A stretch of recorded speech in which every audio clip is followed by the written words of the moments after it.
Hello everyone, welcome to Gyandeep classes. आज हम लोग देखने वाले हैं सवालों के महासंग्राम के सीरीज में पहला ये चैप्टर है बायोलॉजी का, जिसका नाम है जीवधारियों में जनन। और ये बोर्ड के लिहाज से बहुत इंपॉर्टेंट है। आप सबको पता है कि बिहार बोर्ड में बायोलॉजी में लगभग 70 क्वेश्चन आता है ऑब्जेक्टिव, जिसमें से आपको 50 बनाना होता है। और समझ लिए कि हाफ क्वेश्चन से ज़्यादा ऑब्जेक्टिव पर डिपेंड होता है।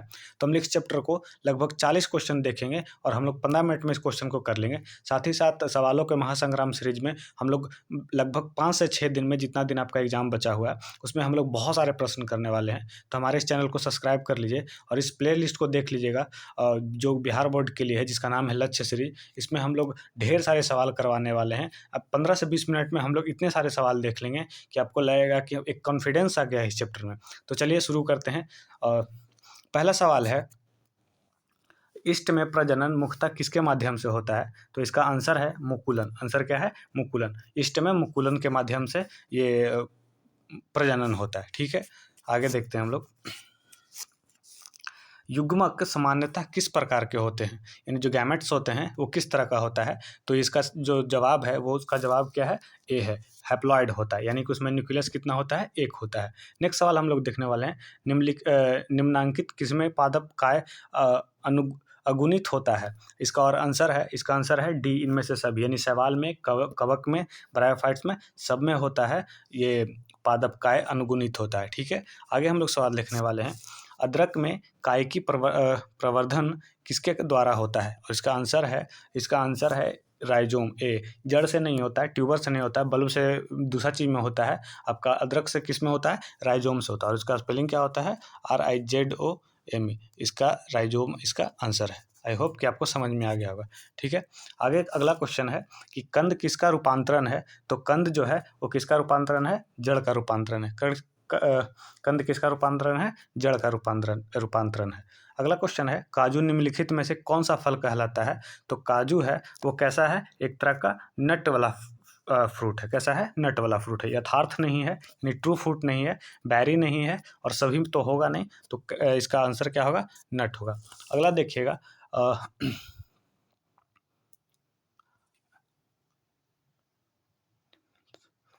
अगला है, निम्न से निर्माण किसमें होता है? तो इसका आंसर है, निम्न का जो निर्माण होता है वो किसमें होता है? तो आपका होता है स्पंज में। किसमें होता है? स्पंज में होता है। जो स्पॉन्जी हम लोग बोलते हैं उसी में होता है निम्न का निर्माण। ठीक है,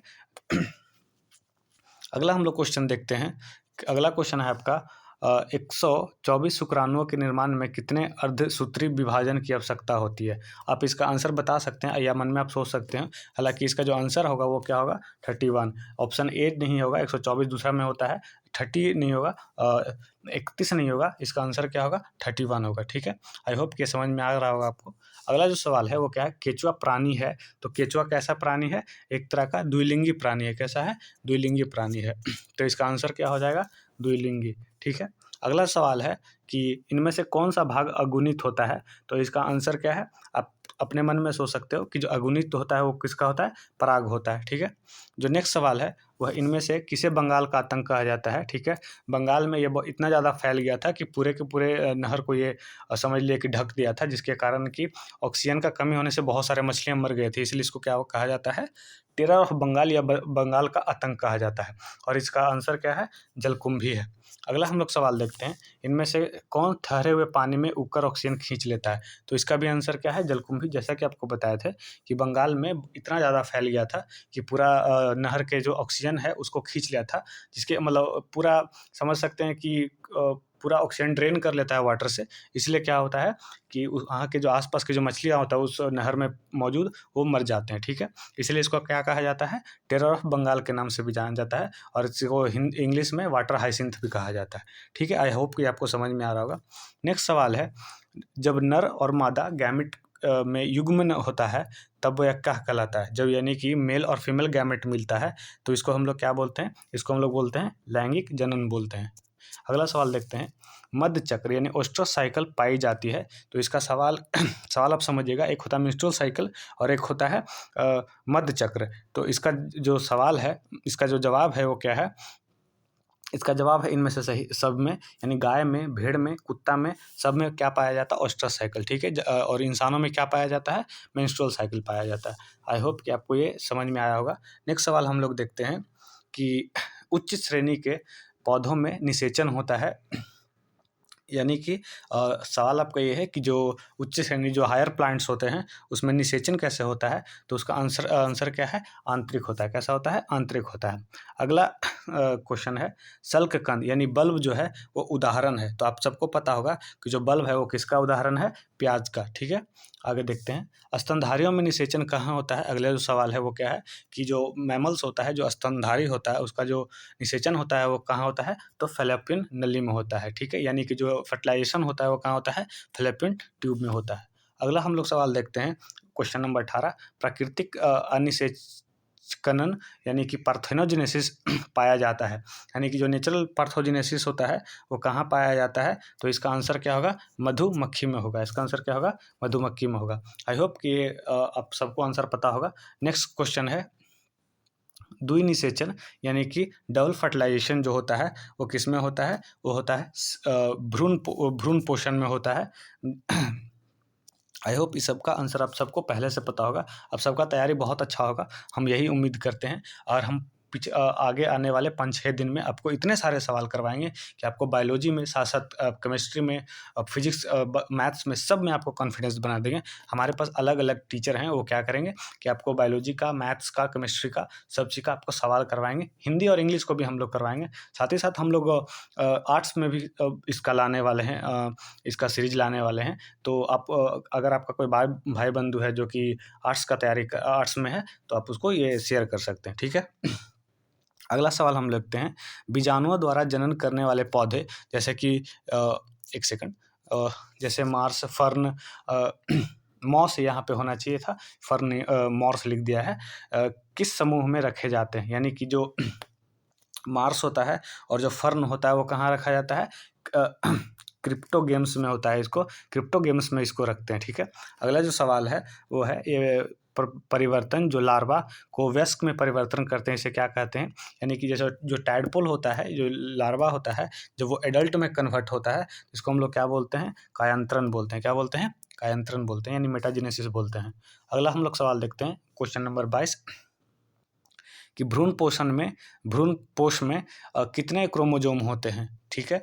तो जो सवाल है वो आप सबको समझ में आ रहा होगा कि क्या है, भ्रूण पोष में कितने क्रोमोजोम होते हैं? तो इसका आंसर कितना होता है? 3n होता है। अगला हम लोग सवाल देखते हैं, जब संतति की उत्पत्ति एकल जनन द्वारा होती है तब यह क्या कहलाता है? ठीक है। तो इसका जो जवाब है वो क्या है? यानी लैंगिक जनक भी कहलाता है और लैंगिक जनक भी कहलाता है। अगला सवाल हम लोग देखते हैं, इनमें से कौन नर युग्म से संयोजन कर भ्रूण पोष बनाता है? ठीक है। अब सबको सवाल ये सब बहुत ही आसान सवाल है, आप सबको ज़्यादा चिंता करने का जरूरत नहीं है, ठीक है। इसका आंसर क्या होगा?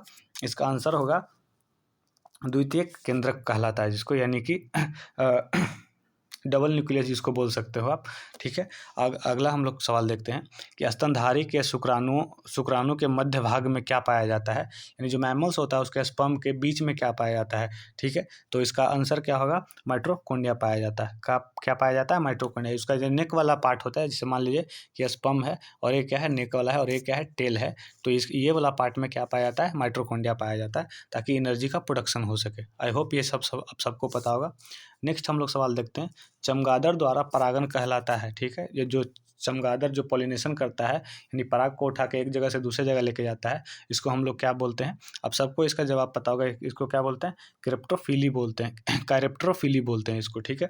हाइड्रोफिली वाटर से होता है, ठीक है। एंटोमोफिली होता है पशु पक्षियों से, और नॉर्थोफिली होता है दूसरे जानवरों से होता है, ठीक है। क्वेश्चन नंबर 27 देखते हैं, जनक समान जीव प्राप्त हो सकता है, ठीक है। तो इसका जो जवाब है वो क्या है? विखंडन से। किससे होगा? विखंडन से। हम इसको जल्दी जल्दी करवा रहे हैं ताकि आपको ज़्यादा समय आपका वेस्ट ना हो और कम समय में हम ज़्यादा से ज़्यादा सवालों पे ध्यान दे सकें। साथ ही साथ लास्ट के 2 दिन में हम लोग टेस्ट पेपर का भी सॉल्यूशन करवाने वाले हैं, ताकि आपका जो कॉन्फिडेंस है वो क्या हो जाए? अच्छे से बूस्ट हो जाए, ठीक है। अगला सवाल है, द्विखंडन किसमें पाया जाता है? तो इसका जो जवाब है वो क्या है? अमीबा और पैरामीशियम। इसका जवाब क्या है? अमीबा और पैरामीशियम, ठीक है।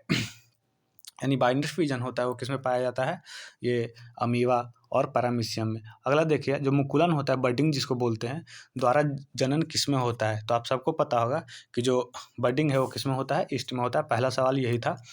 अगला क्वेश्चन देखते हैं 30 नंबर। जलकुंभी 65,000 से अधिक पौधे कितने माह में उत्पन्न कर सकता है। ठीक है, यानी कि जो वाटर हाइसिंथ होता है, जिसको अभी हम लोग बंगाल का आतंक बोल रहे थे, वो 8 महीने में 65,000 से भी ज़्यादा पौधे क्या कर सकता है कि उत्पन्न कर सकता है। और इसीलिए क्या होता है, ये इतना तेज़ी से फैलता है कि नहरों को साफ़ करने में का मौका नहीं मिल पाता है, और सारा का सारा ऑक्सीजन नहरों से खींच लेता है। आई होप ये समझ में आ रहा होगा। अगला हम लोग देखते हैं, इनमें से कौन केवल एक बार अपने जीवन काल में पुष्प पैदा करता है। अब सबको पता होगा कि जो बाँस होता है, जो बाँस का जिसको हम लोग बम्बू ट्री बोलते हैं, वो पूरे जीवन में अपने पूरे जीवन में कितना फ्लावर को एक बार पैदा करता है। ये सबको आपको पता होगा। ठीक है, आगे देखिएगा 32 नंबर क्वेश्चन देखिएगा, ऋतुनाव चक्र किसमें होता है। ठीक है, अब देखिएगा इसका जो मतलब है क्या होता है कि जो ऋतुनाव चक्र होता है वो किसमें होता है, आपका यही सवाल है।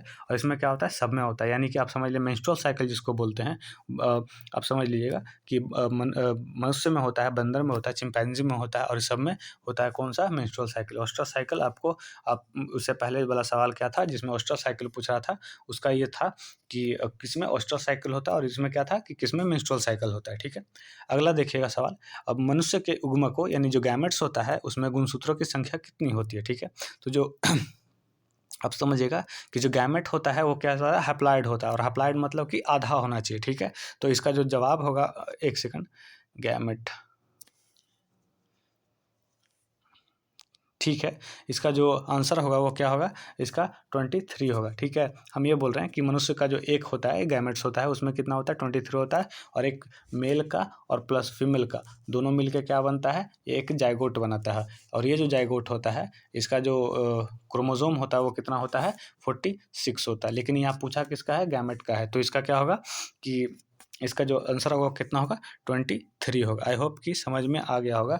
अगला सवाल की तरफ मूव करते हैं कि 34 में से कौन सा अंडपजक है, यानी ओविपोरस प्राणी है, ऐसा प्राणी जो कि क्या करता है कि अंडा उत्पादन करता है, जो अंडे देता है। ठीक है, इसका आंसर क्या है, इनमें से सभी। आप देख लीजिएगा कि जो मुर्गी होती है, जो मुर्गी है, सांप है और मगरमच्छ है, ये सब क्या है, ये रेप्टाइल्स है, ये भी रेप्टाइल्स है, और ये क्या है, बर्ड है, और ये सब क्या देता है, अंडे देती है। आप सबको पता होगा। अगला सवाल है, जब निषेचन जीव के शरीर से बाहर होता है तब उसे क्या कहते हैं। इसका मतलब क्या है कि जब मेल और फीमेल का जो गैमेट शरीर से बाहर मिलता है, यानी कि जो मादा युग्मक होता है और जो ये नर उग्मक होता है जो शरीर के बाहर मिलता है, यानी फर्टिलाइजेशन होता है, उसको हम लोग क्या बोलते हैं, इसको क्या बोलते हैं, बाह्य निषेचन बोलते हैं, यानी कि एक्सटर्नल फर्टिलाइजेशन बोलते हैं। अगला देखिएगा, युग्मक स्थानांतरण हो सकता है, और इसका जो आंसर है वो क्या है, इसका आंसर है डी, इनमें से सभी। यानी कि जल द्वारा होता है, वायु द्वारा होता है, और हवा द्वारा होता है। ठीक है, यानी कि जो पॉलिनेशन होता है वो किसके के द्वारा हो सकता है, इन सभी के द्वारा हो सकता है। स्पोर जिसको बोल सकते हो, या जो पॉलन ग्रेन होता है उन सब के द्वारा होता है। अगला सवाल हम लोग देते हैं 37, इनमें से किसमें बाह्य निषेचन होता है, यानी एक्सटर्नल फर्टिलाइजेशन किसमें होता है। तो इसका आंसर क्या होगा, आप देख लीजिएगा कि जो मेढक होता है उसमें क्या होता है कि बाह्य निषेचन होता है। जो मेढक और जो उसकी जो फीमेल मेढकी होती है, माफ़ कीजिएगा, वो क्या होता है कि पानी में अपना एग और स्पर्म छोड़ता है, जिसके कारण क्या होता है, बाहरी फर्टिलाइजेशन होता है। इसलिए हम लोग क्या बोलते हैं, एक्सटर्नल फर्टिलाइजेशन बोलते हैं। अगला सवाल देखिएगा, इसमें इनमें से किसमें जल माध्यम से निषेचन होता है। ठीक है, तो इसका जो आंसर है वो क्या है, डी, सब में। शैवाल में, ब्रायोफाइट्स में, टेरिडोफाइट्स में, सब में क्या होता है, जल माध्यम से ही निषेचन होता है। ठीक है, यानी कि वाटर के थ्रू फर्टिलाइजेशन होता है। अगला सवाल देखिएगा 29 है, इनमें से कौन सा उभयलिंगी पादप नहीं है।